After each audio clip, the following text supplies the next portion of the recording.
I want you to close your eyes. Seriously, unless you are, currently operating heavy machinery or driving on a highway, just shut them for 10 seconds. I'm going to play a sound for you. Well, I'm going to perform it for you. It's a voicemail. And I want you to listen not just to the words, but to the empty space between the words. Listen to the silence. Listen for the texture. Okay, here we go. Hey, I wanted to call and say, I'm sorry about yesterday. I really made a mess of things. Okay, Open your eyes. Here is the question, and I need you to be brutally honest with yourself. Was that a person apologizing? A human being filled with regret? Or was that a math equation solving for sorrow? It's disturbing, isn't it? It really is. Because, biologically, your ear hears that swallow, that little wet organic click in the throat, and your brain immediately fires the empathy neuron. Yeah. You immediately feel a connection. You feel bad for them. I felt a little pang in my chest, yeah. I wanted to tell them it's okay. But if I tell you that swallow was just a predicted noise token, generated by a model trained on a terabyte of breakup calls, that empathy, it just curdles. It turns into something else entirely. It feels like a violation, like I was tricked into caring. And that specific feeling, that curdle, that sense of violation, that is the subject of today's deep dive. Right. We are looking at a document that is going to make you question every single piece of audio you hear from this moment forward. And it's titled The Oxford Standard, the AI Podcaster Battle. Yep. This isn't just a tech review. I mean, it's more like a battlefield guide. A survival guide, Oz. It dates from early 2026, specifically right now, and it lays out the rules of engagement for telling the difference between man and machine. And we should clarify immediately, this is really important. We are not talking about the Siri or the Alexa of 2022. Right. We aren't talking about those robotic, stilted voices that, couldn't pronounce street names correctly. Right, the sorry I didn't get that era. We are way, way past that. Way past. We are in the era of what the source calls micro-mimicry. Exactly. And so the mission for today is, well, it's simple, but it's also pretty mind-bending. We're going to take this source material, this battle plan, and we are going to use it to train you, our listeners. We're going to run a gauntlet. We are. We're going to test if you can actually distinguish the soul from the simulation in an era where the line hasn't just blurred. I mean, it's basically evaporated. And I'll warn you now, the Oxford Standard, it suggests that by the time you finish this document, or in our case, this deep dive, you might trust your own hearing about 40% less than you do right now. That's a scary thought. So buckle up. We are going to mess with your mind a little bit. Let's start with section 1, setting the stage, the vocabulary of deception. Okay, so before we get into the ring for the actual battle rounds, we have to look at the weapon specs, right? We need to understand what we're up against. Right. The source material talks about synthetic voices in 2026, but it draws this really hard line between the old TTS, text-to-speech, and what we have now, which it calls neural audio. So to the average person, it just sounds like the computer talking. But what's the actual difference? Why is this new stuff so much, I don't know, scarier? Well, it helps to think about how they're built. Old school text-to-speech was, and I love this analogy, it was like a ransom note. Okay. You know, in the movies where the kidnapper cuts out letters from a magazine and pastes them together to spell out their message? Right. So you have a recording of someone saying apple and a recording of someone saying pie, and you just smash them together to get apple pie. Exactly. That's a process called concatenation. It's rigid, it's clunky, it sounds robotic because the pieces just don't fit together perfectly. You can hear the seams. You can totally hear the seams. But the engines we use now, GPT-4's voice mode, 11 Labs, the models that are mentioned right in the source, they're probabilistic. Okay, what does that mean, probabilistic? It means they aren't pasting pre-recorded sounds together. They are. Well, the source uses a great word for it. They're hallucinating sound waves from scratch. Hallucinating is such a loaded word. It implies they're just making it up as they go along. But that is literally what they are doing. Really? Yeah. The model looks at the text, it looks at the context. Let's say it's a sad scene in a rainstorm, and it predicts, given these million parameters, what is the most likely position of a human tongue and the tension of a vocal cord for this specific millisecond? Whoa. It's generating the audio pixel by pixel, or I guess sample by sample. So it's not retrieving a sound file from a hard drive. It's painting a sound based on a physics simulation. It's painting the physics of a sound. It's simulating the airflow, the resonance in the chest cavity, the whole biological system. That's incredible. And that brings us to the next big term. The source material really hits hard, which is linguistic authenticity. Which sounds like something a really pretentious English professor would grade you on. I'm sorry, your paper lacks linguistic authenticity. Right. But in a way, we are all grading each other on this every single day. That's true. But here's the twist. In this context, in the world of AI voices, authenticity is actually a measure of noise. Noise, you mean like background static or a hiss? Not just static, biological noise. Think about it. A perfect signal is artificial by definition. How so? A pure sine wave is just math. It doesn't exist in nature. Human speech it's dirty. Yeah, it's full of saliva, irregular breathing patterns, teeth clicking, the echo from the room you're in, the sound of your tongue hitting the roof of your mouth. All the little imperfections. All of them. So, linguistic authenticity in 2026 is the ability of an AI to intentionally, to deliberately dirty up the signal. So it's adding the mess back in. It's adding the mess back in to trick your brain into thinking there's a body, a living, breathing body behind the voice. So the mess is the mask. The mess is the mask, 100%. And the better the mess, the better the lie. Wow. And that leads us directly to the next term, vocal cues. These are the things we all do subconsciously when we talk.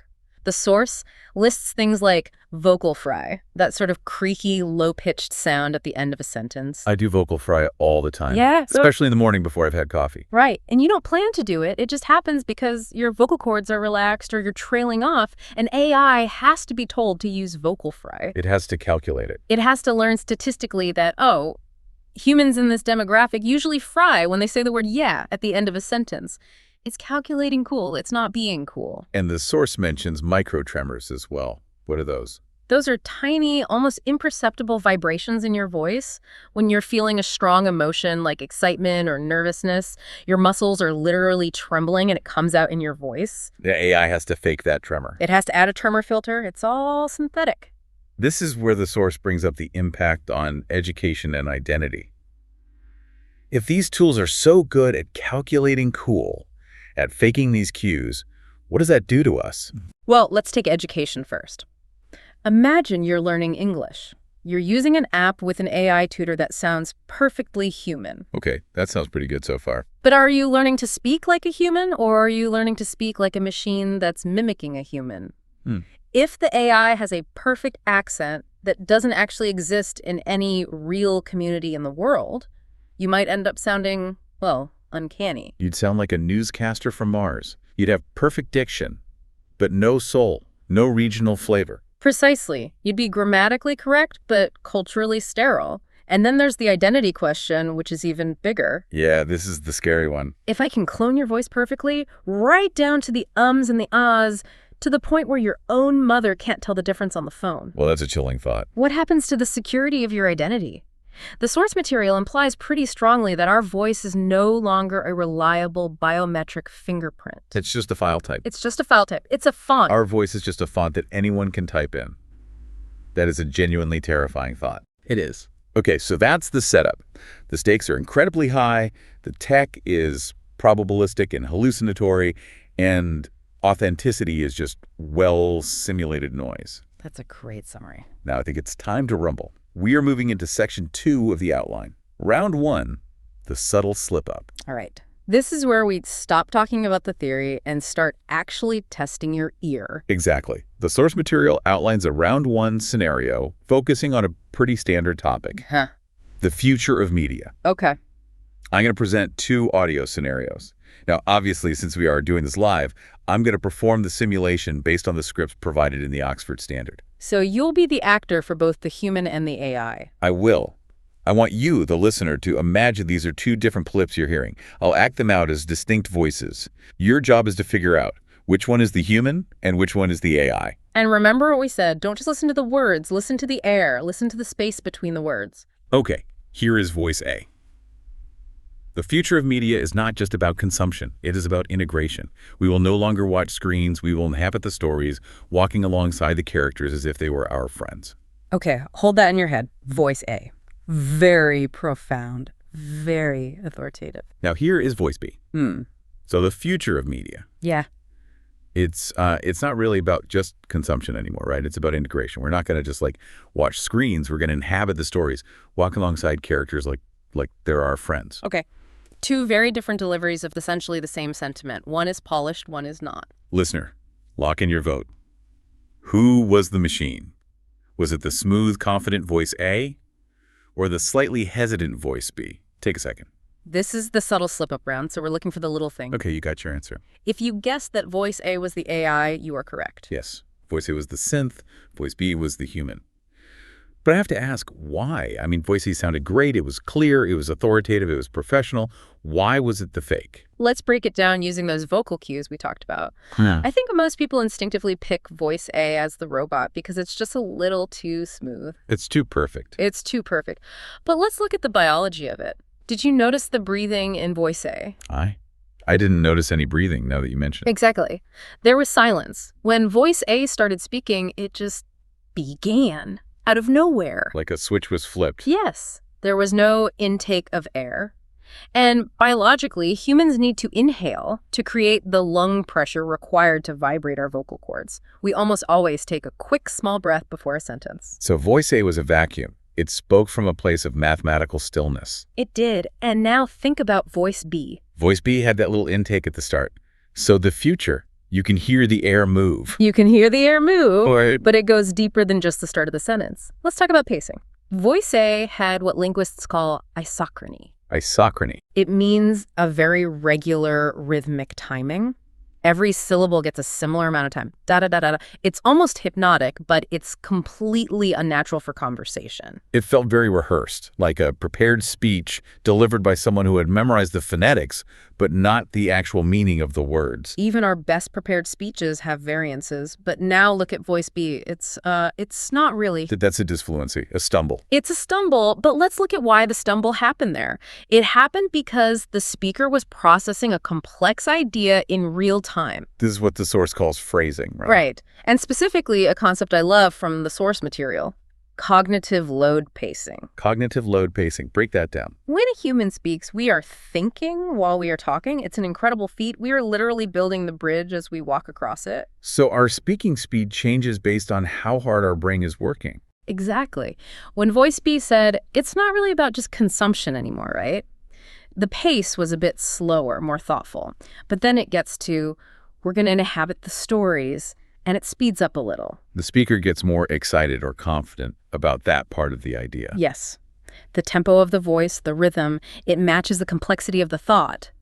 But voice A, it delivered the word integration and the word friends at the exact same beats per minute. Because to the AI, integration and friends are just tokens. They're just data. They don't have any weight. They have mathematical weight in the model, but no emotional mass, no cognitive load. That's a great way to put it. And here's another thing from the source. Consider the diaphragm gap. The what? The diaphragm gap. Yeah. As a human, you physically have to reset your lungs. You run out of air. If you listen closely to a person at the end of a long sentence, you can hear the degradation of power. The volume dips a little bit. The volume dips. The pitch might drop because the tank is running on empty. But the AI has an infinite lung. The AI has an infinite lung. It can speak for 4 minutes without any drop in air pressure. It's a machine. So if the speaker sounds just as strong and powered at the end of a long paragraph as they did at the beginning, yeah, you should be suspicious. Be very suspicious. It probably means they aren't relying on oxygen. So in 2026, the sign of a human is that they are bad at talking. Or at least physically limited by their own biology. In a way, yes. The imperfections are what prove the humanity. The AI is too polished, it's too clean. It breathes at mathematically perfect intervals, if it breathes at all. While a human breathes when they run out of air, or when they need a dramatic pause, or when they're just, trying to find the right word. That is absolutely fascinating. Okay, that was round one, the subtle slip-up. I hope you got that one right, listeners. But don't get cocky. No, don't. The source material warns us very clearly that the difficulty must escalate. We are moving to section 3. Round 2, the polished performance. And this is where things get really, really tricky. We're moving away from informational speech like the future of media topic, and we're moving into humor and emotional nuance. Oh boy, the holy grail of AI, the final frontier. It really is. It's one thing to read a Wikipedia article with perfect diction. It's a whole other thing to tell a joke that actually lands or to share a tragic memory in a way that feels genuine. And in 2026, AI can tell jokes. It understands the structure of a setup and a punchline. It can, and it can also simulate a sad voice or a happy voice with a lot of convincing detail, so detection becomes much, much harder. All right, let's do another simulation. Same rules as before. I'll perform 2 clips based on the source. You decide, human or AI. The topic here is a short personal anecdote involving a bit of humor and emotion. Here is voice A. I walked into the kitchen, and there was the dog sitting on the counter, like he owned the place, and I just looked at him, and he looked at me, and I swear he shrugged. I laughed so hard I cried. Okay, voice A. A funny story about a dog. Pretty charming. Now, here is voice B. So I walk in, and the dog is on the counter, just sitting there like he owned the place. And I look at him, he looks at me, and I swear he shrugged. I laughed so hard I cried. Okay, the differences are much more subtle this time. The wording is almost identical. Almost. Listener, make your call. The polished voice A or the more dramatic voice B? Which one is the machine? This is the polished performance round. If you guess that voice A was the AI, you are correct again. But I bet it was harder this time, wasn't it? Much harder. Yeah. I mean, voice A had intonation. It went up and down. It sounded enthusiastic. Why was it the fake? What was the tell? It falls into what the source calls the uncanny valley of emotion. Right, where something is almost perfectly human, but that almost makes it feel creepy. Precisely. Let's look at the humor first. The joke. Voice A delivered the punchline, I swear he shrugged, with the exact same cadence and emotional weight as the setup. I walked into the kitchen, and I swear he shrugged. Were treated as equally important pieces of information. Exactly. It was flat, emotionally speaking, even though the pitch was moving up and down correctly. Right. Humor is all about timing and surprise. Now listen to what voice B did. Voice B paused right before the punchline. And I swear, he shrugged. That pause creates tension. It creates tension. It invites the listener to lean in. It's a performance. And it demonstrates what psychologists call theory of mind. Theory of mind. It's the ability to understand that the listener has a mind of their own with their own expectations. The speaker in B is modeling the listener's brain. They know the listener needs a second to process the absurd image and anticipate the joke. And the AI doesn't have that. The AI just has the text. It doesn't know it's funny. It knows it's been classified as a joke in its database, but it doesn't feel the funny. It doesn't understand the shared human context of why it's absurd for a dog to shrug. Okay, that makes sense. Now what about the end of the sentence? I laughed so hard I cried. Great question. Voice A said that sentence very clearly, very articulately. But listen to voice B again. When voice B said, I laughed so hard, you could almost hear a little bit of air escaping, a little bit of a smile affecting the shape of the mouth as the words were formed. The sound of the emotion was embedded in the words themselves. Yes. The source calls the AI's version unnatural emphasis. The AI emphasizes the words laughed and cried because they're the key words. They are the emotional signposts in the text. But the human emphasizes the feeling of the memory. Perfectly put. It's the difference between describing an emotion and actually reliving it, even just for a split second. So when humans tell a story, we re-experience it a little bit. We do. If it's a sad story, our throat might tighten up. We might get that little micro tremor we talked about. And the thing is, the AI models, like 11 Labs in 2026, are very good at adding a sad filter that makes the voice sound lower or slower. But it often misses the why. It completely misses the why. It might sound sad about the wrong part of the sentence. It might put the emotional weight on a preposition. Like sounding tragic about the word the or and. Or sounding completely devastated while ordering a pizza just because the prompt said, use a sad tone. Right. The human voice is a reaction to the content. The AI voice is a wrapper around the content. That is a crucial distinction, the wrapper versus the reaction. So in this round, the tell was really the timing of the joke and the physical sound of the smile or the lack of it. Exactly. And that leads us perfectly into the provocation section of our source material. Yeah. Because if you found that second round hard to distinguish, well, that's the whole point. Yeah, section 4, perception redefined. This is where the source explicitly tells us it wants to mess with your mind. Right. We've been analyzing these tiny clips under a microscope, but in the real world, you aren't listening like this. Yeah. You're washing dishes, you're driving your car, you're on a run. You aren't analyzing breath patterns and cognitive load. And that's where the identity crisis that the source talks about really kicks in. The source poses this massive, massive question. If the utility is the same, if you get the information, if you get the joke, does the origin of the voice even matter? Right. If I'm listening to a news update while I'm brushing my teeth, and the AI voice sounds 95% human? Do I care? Should I care? That's the utility argument. It's efficient. It works. But let's flip it. Let's make it personal. Okay. Imagine you get a voicemail from your partner and says, "Hey, I'm running late. Don't wait up for dinner." And it sounds exactly like them. Same cadence, same little sigh they do, same, but it wasn't them. It was their AI assistant. It was their AI assistant programmed to auto-generate updates for you in their voice. That feels wrong. Very wrong. But why? You got the information. The utility was there. You knew not to wait up. Because the voicemail implies they thought of me. They took a moment out of their day to perform the action of speaking to me. Yes. If an AI did it, the thought wasn't there. The function was there, but the connection was missing. And there it is. The source has a fantastic phrase for this. It calls it the transaction of vulnerability. Whoa, okay, break that down. Transaction of vulnerability. Human interaction at its core is a transaction. But it's not always about money or information. It's often about emotional energy. Okay. If I tell you a sad story about my dog and you listen and you say, "Oh, I'm so sorry," and you sound like you mean it, I feel better. I feel better because I know you paid a small cost. You spent emotional energy to be present with me. You carried some of the weight for a moment. Exactly. You invested in me. That's the transaction. But an AI pays no cost. Right. It can simulate tears. It can simulate a sympathetic tone, but it burns no calories of the soul.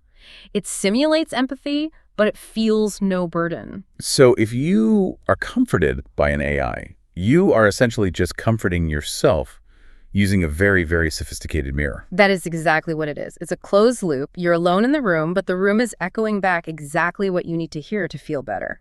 And the source material argues that this is the real danger of 2026. Not that the AI will rise up and kill us with robots. No, nothing so dramatic. It's that it will become such a perfect, frictionless mirror that we stop seeking out the friction of real people. Yes, because real people are annoying. They interrupt you, they don't understand you instantly, they have bad days and they misunderstand your tone. They're difficult. And the AI is the perfect boyfriend, the perfect therapist, the perfect podcast host. It never gets tired of listening to you. It always knows the right thing to say. And we might become addicted to that perfection. We might start finding real, messy, flawed humans just disappointing in comparison. Oof. Yeah. That is a heavy thought. Listen, I want you to just check in with yourself for a second right now. How did you do on those 2 rounds? Did you get fooled? And more importantly, does this philosophical mirror argument scare you, or does it sound kind of nice? And if you did get fooled, by the way, don't feel bad at all. The technology is specifically designed to fool you. That is its success metric. It is optimized for deception. Which brings us, I think, to the final section of our deep dive. Yeah. Section 5, the unbeatable human element. Yeah. Because despite all this gloom and doom about deception and narcissism and scary mirrors, the source material actually ends on a surprisingly hopeful note. It does. It talks about synthesizing the experience. And it argues that despite GPT-4, despite 11 Labs, despite the perfect clones, there is something the source calls the unbeatable human element. Okay, so what is that element? If it's not the sound of our voice and it's not the grammar we use, what is left that is uniquely human? The source boils it down to 2 things, spontaneity and connection. Or, to put it another way that I really like, the need. The need. Yeah. Think about intent. An AI speaks because it was prompted. It is reactive code. It has a goal given to it by a user. Fulfill the request. Right. Tell me a joke. Summarize this article. A human speaks because they have a burning internal desire to change the state of the world, or at least to change the state of the conversation. We speak because we can't hold it in, because we have something we need to say. Exactly. And that need is the engine of spontaneity. Spontaneity is the ability to go off script in a way that isn't just random, but is reactive to that internal need. It's the happy accident in a conversation. An AI strives for the optimal, most efficient path. It wants to get from point A to point B. While a human conversation is a wandering, meandering path, we get distracted by a sudden thought, we circle back to something we said 5 minutes ago, we interrupt each other, not out of rudeness, but out of sheer excitement. Like how we're doing right now. Yeah. I mean, we are feeding off each other's energy and building on these ideas together. Exactly. That's the second part, connection. Human speech is a shared energy field. When I speak to you, I am constantly reading your face, your body language, or in this case, your silence and your vocal affirmations. Right. I adjust my tone, my pace, my word choice based on how I think you are receiving it. I am vulnerable to your reaction. And an AI is not vulnerable. Not at all. It doesn't care if you laugh or cry or get angry, except as another data point to adjust its next output. It has no skin in the game. No skin in the game. That's literally true. It has no skin. And this leads to what the source calls the paradox. It's a fantastic insight. What's the paradox? As AI gets better and better at sounding perfectly human, we, the actual humans, will start to value the flaws of other humans even more. We might actually start to distrust speakers who are too polished, too perfect. Exactly. We'll start looking for the stutter. We'll start trusting the person who coughs in the middle of a sentence more than the person with the flawless, radio-perfect baritone. Because the cough proves they have lungs. It proves they're alive. We might see a massive cultural shift, a return to what the source calls lo-fi authenticity. Lo-fi authenticity. I love that. Raw audio, unedited ramblings, podcasts with dogs barking in the background. Because that mess we talked about earlier, that becomes the proof of life. In a world of high definition, 4K fakes, the grainy, shaky, handheld reality becomes the premium product. It becomes the thing we crave. That is such a cool concept. The idea that high production value might actually become a mark of suspicion.